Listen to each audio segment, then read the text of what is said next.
everyone, c'est moi pour ma vidéo du Mystère D. Vous le voyez, aujourd'hui on est dans un décor exceptionnel, à une heure exceptionnelle, parce que je n'ai le temps de rien. Dernière ligne droite avant la reprise de l'école, vous vous en doutez, surtout les parents, vous savez ce que c'est le sprint final. Donc je n'arrête pas entre mon boulot, mon fils, etc. Je pensais pas pouvoir faire la vidéo, mais je me suis dit, après tout, ce sera un peu dans l'ombre, mais je suis sûre qu'ils sauront passer outre, et en plus, j'espère pouvoir vous mettre pas mal d'images, enfin si j'ai le temps, au moment de l'édition. Bref, aujourd'hui comme d'habitude, c'est notre vidéo en format 3 actus insolites. Et vous allez voir, les actus insolites, elles ne sont pas piquées des hannetons. Alors ils appellent ça des faits divers, des accidents, des coïncidences, des dérapages. Mais quand les séminaires deviennent des scènes de rites nocturnes, quand les enfants disparaissent sans trace dans l'ombre d'un culte apocalyptique, et quand l'humanité envoie ses coordonnées dans le vide intersidéral et qu'un colosse céleste lui répond, alors effectivement, je n'ai pas l'impression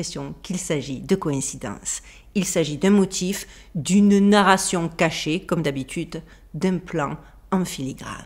Dans cette vidéo, on ne va pas parler d'actualité classique, on va décrypter 3 événements récents aussi étranges qu'inquiétants. 3 fils rouges qui semblent n'avoir de prime abord aucun lien, mais qui, une fois tissés ensemble, révèlent un dessein inquiétant. Contrôle mental, comme d'habitude, rite de soumission, enlèvement rituel et messages envoyés dans les étoiles comme des appels à l'invisible. Accrochez-vous parce qu'aujourd'hui, ça va décoiffer. Préparez-vous à plonger dans l'ombre du réel. Donc, café, thé, matcha, popcorn, on y va, on s'installe confortablement. Bienvenue dans votre dose hebdomadaire de révélation. Et c'est maintenant. Go!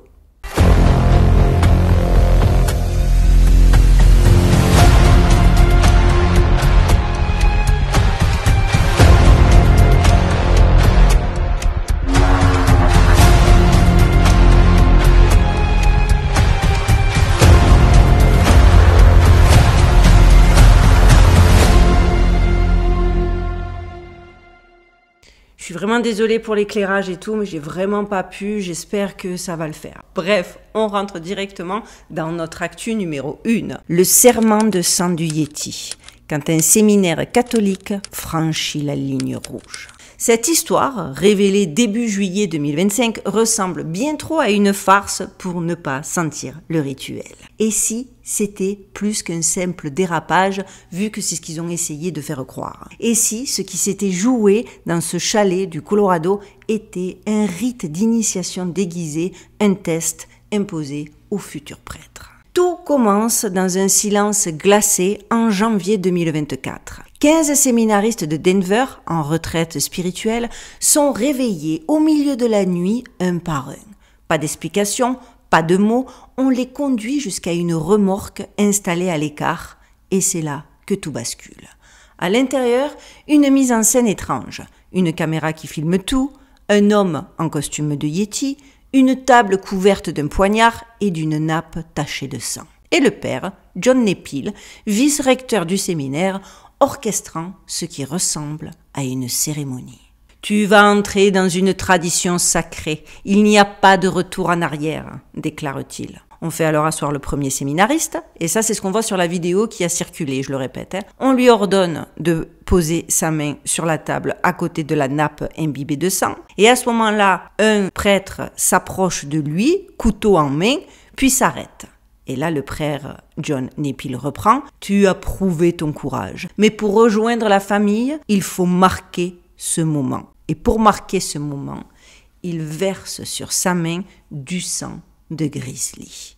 On lui demande alors de pousser un hurlement, un cri guttural. Pas un simple cri, un cri de soumission. Puis on lui remet un scotch sur la bouche et avec sa main ensanglantée, il doit retourner au fond de la pièce en silence. Aux autres de comprendre effrayés que leur tour arrive. Alors je ne sais pas si je vais pouvoir vous mettre la vidéo qui a circulé parce que j'ai eu du mal à la retrouver, qu'elle est strikée, qu'elle est censurée, qu'elle est éliminée dès que quelqu'un ose la reposter, mais au cas où vous aurez eu à peu près l'ambiance de la vidéo. Ce qui est frappant, c'est surtout la logique du silence imposé, de la peur, de la hiérarchie. Tout reprend ici le schéma d'un rite d'initiation à peine voilé, à part le gars déguisé en Yeti. On comprend pas trop qu'est-ce qu'il fait là et pourquoi un Yeti. Mais à part ça, tout est vraiment glauque et l'atmosphère qui se dégage de la vidéo, c'est pas forcément une atmosphère joyeuse d'un bizutage à la Kumbaya, quoi. Et dites-vous qu'en plus, ce n'est pas la première fois. Plusieurs sources confirment qu'un rituel similaire aurait eu lieu l'année précédente sans que personne n'en parle. Vous vous doutez aussi, quand la vidéo s'est mise à circuler de partout, y compris sur X, la hiérarchie a rapidement étouffé l'affaire. Pendant plus d'1 an, on a eu droit à un silence total. Puis, en juillet 2025, sous la pression des fuites, l'archidiocèse de Denver s'est finalement exprimé. Il a alors parlé d'un prank maladroit, d'une mauvaise blague qui aurait mal tourné. Mais ce qui a intrigué les chercheurs de vérité les plus assidus, c'est qu'il faut savoir qu'après tout ça, il y a quand même un exorciste qui a été envoyé sur place dans le chalet pour annuler le serment. Question simple, pourquoi appeler un exorciste si ce n'est rien et s'il s'agissait d'une blague? Et puis pareil, pourquoi de base imposer une séance de renoncement à des séminaristes pour un simple jeu? Et surtout, pourquoi le seul séminariste qui a refusé d'y participer a-t-il été exclu, puisque c'est ce que les chercheurs de vérité ont trouvé en menant des investigations profondes et enrichies? Parce que oui, ils ont découvert, et le gars a témoigné, qu'effectivement, le séminariste, le seul qui a refusé de prêter serment et de rentrer dans ce jeu un petit peu sordide, a été mis sur ce qu'ils appellent, et ça j'ai trouvé dans la description, ça se décrit comme une année humaine. Comprenez un congé flou et humiliant, comme pour faire clairement taire les récalcitrants. Ce qui choque ici, ce n'est pas seulement l'absurdité de la mise en scène d'un prêtre avec un yéti et du faux sang, c'est vraiment le message profond, l'ambiance. Parce que ça veut dire quoi? Tu hurles, tu saignes, tu te soumets. Tu te tais, sinon tu sors. Dites-moi pas, on les connaît ces schémas, on les connaît ces modes de fonctionnement. C'est une inversion complète déjà de la spiritualité chrétienne, un détournement du langage du sacrifice, une parodie de pacte qui laisse des traces psychologiques réelles. Parce que comme je vous le dis, certaines investigations ont été menées et les gens qui ont accepté de parler sont profondément traumatisés. Plusieurs sources internes parlent d'une atmosphère pesante depuis ce séjour. Certains séminaristes ont même demandé leur transfert de Denver à un autre archidiocèse. Dans le monde religieux, comme dans certaines institutions fermées, ces pseudo-rituels servent souvent à tester la loyauté, briser la résistance, fabriquer l'obéissance. Et derrière la façade de la blague, il reste la question, mais qui a eu l'idée ? Dans quel but? Et surtout, ok, je comprends le côté bizutage dans les universités, on est jeune, on est fou, on est un peu imbécile. Je comprends aussi le côté comme une grande confrérie, le système de sororité, etc. Mais là, on est dans un séminaire. Enfin, ces gens-là ne sont pas censés participer à ce genre de vicissitudes. On sait aujourd'hui que les vidéos ont été transmises jusqu'au Vatican. Des diocèses envisagent même de retirer leurs étudiants du séminaire de Denver, qui apparemment jusqu'à présent était un séminaire réputé. Officiellement, vous vous en doutez aussi, l'affaire est close. Mais le malaise est là. Ce n'était pas un simple moment d'humour noir. Faut arrêter de prendre les gens pour des imbéciles. C'était une répétition de pouvoir codé, mise en scène et validée par le silence environnant. Parce qu'encore une fois, avant que ça éclate, ils ont tenté d'étouffer l'affaire. Qui étouffe des blagues? On ne convoque pas un exorciste pour une farce. On ne renvoie pas un étudiant séminariste qui refuse de jouer si le jeu n'a aucun sens. Et on ne passe pas 1 an à cacher les images s'il n'y a rien à cacher. Alors la vraie question, les amis, n'est clairement pas est-ce que c'était une simple blague, mais la vraie question c'est qu'est-ce qu'ils ont vraiment testé cette nuit-là? Un serment, une soumission, un rituel pour qui, pourquoi, ou quelque chose d'encore beaucoup plus sombre. La question est lancée. Je vous dis que dans la configuration actuelle, elle a beaucoup de sens. Et on passe directement à notre actu numéro 2. Les enfants de la prophétie. Disparition rituelle dans l'ombre d'un culte apocalyptique. Idaho, 5 juillet 2025. Une maison modeste en bordure d'un quartier silencieux. Une mère revient du groupe d'études bibliques de son église. Elle ouvre la porte, appelle ses enfants. Silence. Le film n'a pas été lancé, le bol de pop-corn est resté intact sur la table. Pas de traces de lutte, Pas de traces de fuite, les 2 enfants ont disparu. Leur mère, Lori, ancienne membre de la FLDS, une secte mormone fondamentaliste, comprend instantanément. Ils sont partis et ils ne sont pas partis seuls. Quelqu'un est venu les chercher. Pas besoin de lettres, pas besoin d'indices, elle connaît les codes. Il faut savoir que le groupe, c'est donc la FLDS. Donc comprenez, l'Église fondamentaliste de Jésus-Christ des saints des derniers jours. D'ailleurs, petite parenthèse, j'ai cru comprendre qu'en France, vous aviez une espèce d'influenceuse, Aneia ou un truc comme ça, qui fait partie de cette église mormone et qui en fait la promotion via son TikTok et via tout un tas de programmes de télé, qu'elle participe à des programmes de télé-réalité, je sais pas trop, mais cette histoire est toute récente. Je veux dire, en France, à un moment donné, il y a des propagandes, il faudrait quand même savoir dire non, quoi. Bref, je continue pour que vous compreniez bien. Alors, cette église a été fondée par Warren Jeffs, gourou autoproclamé, toujours vénéré, malgré sa condamnation à perpétuité pour agression sexuelle sur mineurs. Parce que oui, les Mormons forcément montent au créneau et ont l'air de dire que c'était pas compris, que c'était pas ça, que c'était pas vraiment ça, qu'eux-mêmes condamnent cet ancien gourou, etc. Si tu suis les fondements de ce gars alors que tu sais ce qu'il a fait, non, il n'y a pas de je trie, je cherche, je garde ce qu'il y a à garder, je prends ce qu'il y a à garder, je me... Non. Tu ne peux pas clairement continuer à faire partie de ce culte quand ces informations sont à ta connaissance. Parce qu'en plus, il faut savoir que le Warren Jeffs, là, même depuis sa cellule, il continue de communiquer et ce fait divers en est la preuve. Parce que c'est en 2022 que Jeff aurait dicté une nouvelle prophétie. Écoutez la prophétie. Les enfants purs doivent être préparés pour la translation finale avant 2025. Une élévation, un retour à Jérusalem, un monde séparé de sa cellule. Il a dit ça en 2022. Il faut savoir que dans la FLDS, on ne plaisante pas avec les symboles.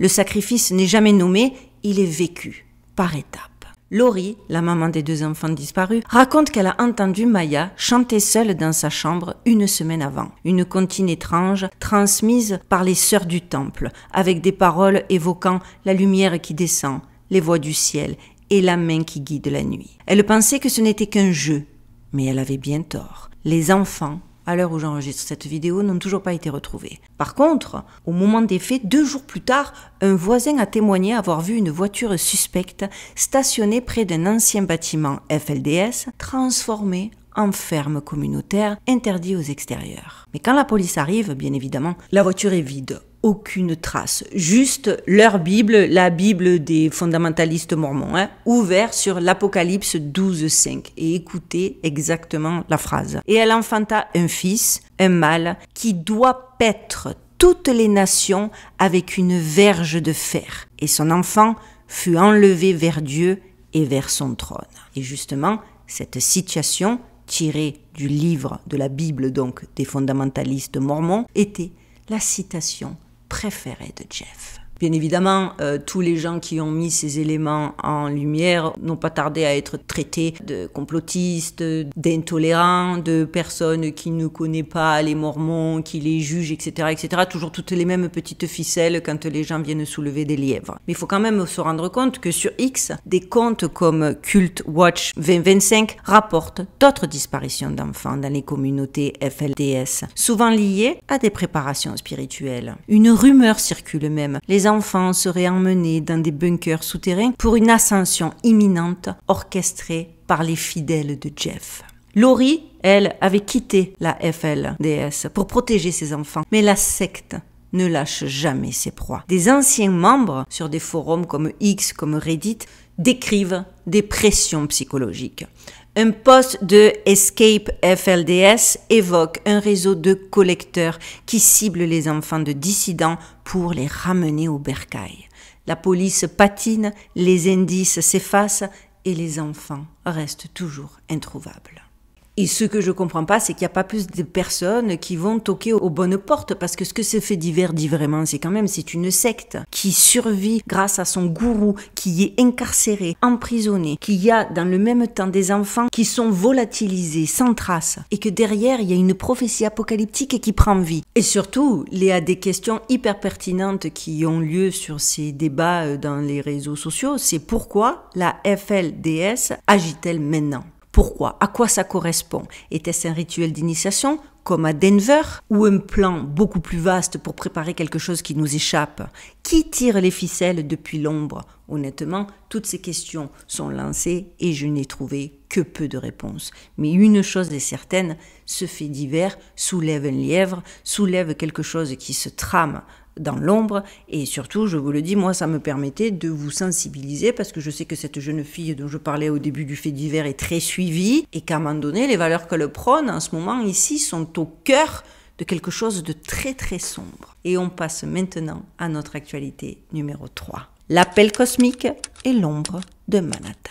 Ils disent que c'est de la science, de la recherche pure, mais ce que vous allez entendre ressemble davantage à une provocation cosmique, une invocation globale ou pire, une offrande rituelle dans le vide spatial. Pour l'instant, ça vous dit rien, mais vous allez voir. Tout commence donc avec un projet sobrement intitulé Beacon in the Galaxy. L'idée, envoyer un message dans l'espace pour saluer d'éventuels extraterrestres. Mais attention, pas n'importe quel message. Ce que ce consortium de scientifiques, soutenu par le JPL, la NASA et des universités internationales propose, c'est une carte ultra précise de la position de la Terre dans la galaxie, des schémas explicites de corps humains nus, des détails sur notre biochimie et surtout une invitation formelle à venir nous rencontrer. Rappelez-vous, pour ceux qui me suivent sur Instagram où je suis très active en story, j'en avais déjà parlé, on s'était même moqué. Alors, nos coordonnées, notre ADN et un carton d'invitation cosmique envoyé donc en 2022. Un appel un peu lancé comme une bouteille à la mer. Sauf que cette mer, c'est le vide intersidéral. Et que dans ce vide, les amis, quelque chose semble cette fois-ci bel et bien avoir répondu. Juillet 2025, l'ombre de Manhattan dans le ciel, je vous en ai parlé, c'est cet objet ovoïde plus grand que Manhattan, de 7 à 15 miles de diamètre, selon la Vera Observatory, qui est détecté fonçant à 210 000 km/h. Et il semble se diriger droit vers la Terre. Date estimée d'arrivée, fin novembre 2025. Nommé 3I Atlas, cet intrus interstellaire intrigue. Avi Loeb, astrophysicien de Harvard, affirme dans un article controversé qu'il pourrait être une sonde extraterrestre, peut-être hostile. Sa trajectoire rétrograde et son éclat anormal ne collent pas avec une simple comète. Je vous ai fait une vidéo complète sur le sujet, je vous la mets en barre de description de cette vidéo. Sur X, le 26 juillet 2025, des utilisateurs comme Alain Goudet parlent d'invasion imminente. D'autres évoquent Baba Vanga qui prédisait justement un contact alien en 2025. Coïncidence? Vous savez que souvent, trop de coïncidences créent des évidences. Officiellement, bien évidemment, silence. Mais en coulisses, plusieurs sources évoquent déjà une rencontre planifiée. Et si tout ceci n'était pas un hasard? Une étude justement de Béatrice Villarroel, je vous parlais d'elle dans ma vidéo de dimanche et comme de par hasard, la revoilà aujourd'hui sur le devant de la scène avec cette actualité, publie son étude justement le 27 juillet 2025 et révèle des transitoires alignés sur des plaques des années 1950 avant Spoutnik. Des objets en orbite formant des lignes parfaites détectés avec une certitude de 22 sigma. Était-il déjà là, nous observant? Certains, quoi qu'il en soit, coïncident avec la fameuse vague d'OVNI de Washington en 1952. Pour ceux qui ne savent pas de quoi je parle, dites-moi-le en commentaire si vous souhaitez que j'en fasse une vidéo, parce que ça reste quand même un des mystères à la fois expliqué, mais encore une fois, capillotracter les explications, et ça vaut peut-être le coup de le revisiter et d'en refaire une vidéo. Bref. Et si 3I Atlas était en fait, finalement, la réponse au signal qui a été envoyé en 2022? Cette question a été posée sur les réseaux sociaux et je trouve qu'elle est on ne peut plus pertinente. Et ce n'est pas la seule chose qui revient sur le devant de l'actualité, c'est bien évidemment, vous vous en doutez déjà, le projet Blue Beam. Car les images fuitées évoquent un engin aux contours trop nets pour être naturel, trop massif pour être humain. Sur X, des rumeurs parlent d'une sonde de surveillance préparant un débarquement. Le projet Blue Beam, une théorie pour ceux qui ne le savent pas, où une élite simulerait une invasion extraterrestre pour contrôler l'humanité, refait donc surface et n'a jamais été autant d'actualité. Des chercheurs indépendants alertent. Ce signal envoyé dans l'espace en 2022 aurait pu servir de prétexte à une opération d'ingénierie sociale. Et ça, moi, j'ai plus tendance à croire ça qu'on les attend depuis des millénaires et comme de par hasard, ils arrivent pile poil quand les gouvernements du monde entier en ont bien besoin. Et certains commencent déjà à murmurer « et si ?» tout cela faisait partie d'un plan, une mise en scène à l'échelle planétaire visant à préparer l'opinion à un faux contact extraterrestre. Une opération Blue Beam version 2025. J'avoue que là, ces coïncidences ne peuvent que pousser à ce genre d'interrogation. Ce que ça dit vraiment, parce que quand même, tu envoies une carte vers l'espace avec ton ADN, ton anatomie, tes coordonnées. Parce que moi, je me rappelle qu'à l'époque, quand j'ai vu qu'ils avaient envoyé des photos de gens tout nus, je me suis dit non, mais il n'y a que ça envoyé dans l'espace. L'opération, qui a coûté de l'argent, était tellement ridicule. Elle aurait été risible si elle n'avait pas été autant pathétique et si elle n'avait pas nécessité autant de fonds. Et tu te dis, mais à quoi ça va servir? Ça n'a pas de sens. Et puis, quelques temps après, tu observes, impuissant, un objet titanesque foncé droit sur toi et tout le monde fait comme si de rien n'était parce que bien évidemment officiellement personne ne la ramène. Pourquoi le Pentagone se tait? Pourquoi l'OEB ou Villarroel sont systématiquement débinés et ridiculisés alors qu'ils se basent sur des faits, sur des conclusions, sur des recherches, sur des anomalies dans le ciel? Bref, ce qui nous est présenté comme une initiative scientifique innocente pourrait bien être, j'ai envie de dire, un rituel technologique, une invocation masquée ou pire, un piège tendu à l'humanité entière. Novembre 2025 approche. Les rumeurs sur X enflamment les débats. Qu'est-ce que c'est alors? Une sonde alien? Un cheval de Troie cosmique? Un projet Blue Beam? Avons-nous réveillé une menace? Ou l'avons-nous fabriqué? Qu'en pensez-vous les amis? Dites-moi-le en commentaire. Moi je sais que j'ai l'impression que c'est là. Ils ont dit novembre 2025, ça coïncide avec certaines des déclarations de Baba Vanga, la grande prophétesse bulgare. Il y a quand même tout est voilà, aux petits oignons quoi. Pour que ça fonctionne, pour que la masse elle mange sans même scier en se disant oh mon Dieu, mais tout ça était donc vrai. Non, tout ça n'était pas vrai. Tout ça est très certainement très bien préparé. Pris séparément, ces faits pourraient sembler absurdes. Mais ensemble, et dans ce short time, ils dessinent clairement, selon moi, une structure comme un processus en cours. Comme si quelque chose ou quelqu'un cherchait à s'installer, à tester nos frontières, à conditionner les esprits, les corps et même le ciel. Alors, simple coïncidence ou programmation à grande échelle. Quoi qu'il en soit, c'est une confirmation certaine que ce monde est en mutation. Et pendant que la majorité détourne le regard, certains regardent au bon endroit. Et en tout cas, je sais que ma communauté est de ceux qui regardent au bon endroit. Même si la dernière fois, certains sont venus me dire que j'étais anxiogène. Ça m'a fait rire parce que c'est pas moi qui suis anxiogène, c'est l'actualité. Je suis désolée, je vais pas fermer les yeux et vous raconter la messe alors qu'il se passe des dingueries de par le monde. Au moment où j'enregistre ma vidéo, d'ailleurs, il y a eu une earthquake, un tremblement de terre qui, quand même, qui a heurté les bords de la Russie. Ça aussi, c'est un truc de fou. Tout arrive maintenant alors qu'on est au milieu des guerres de pouvoir, etc. Vous n'allez pas me faire croire que c'est des coïncidences. Certaines côtes du Canada, des États-Unis, du Pacifique sont en alerte tsunami. D'ici demain, on va voir ce qui va se passer. Mais bon, je suis désolée pour tous ceux qui pensent que ma chaîne est anxiogène, mais je ne fais, encore une fois, que traiter l'actualité. Si vous voulez pas savoir ce qui se passe à travers le monde, je le comprends et je le respecte, mais du coup, évitez parce que je peux pas changer la ligne éditoriale et je peux malheureusement pas changer ce qui se passe à travers le monde. Bref, en tout cas, dites-moi les autres en commentaire laquelle de ces trois actualités vous a le plus bouleversé. Je suis désolée pour la mise en lumière, je suis désolée, fin de journée.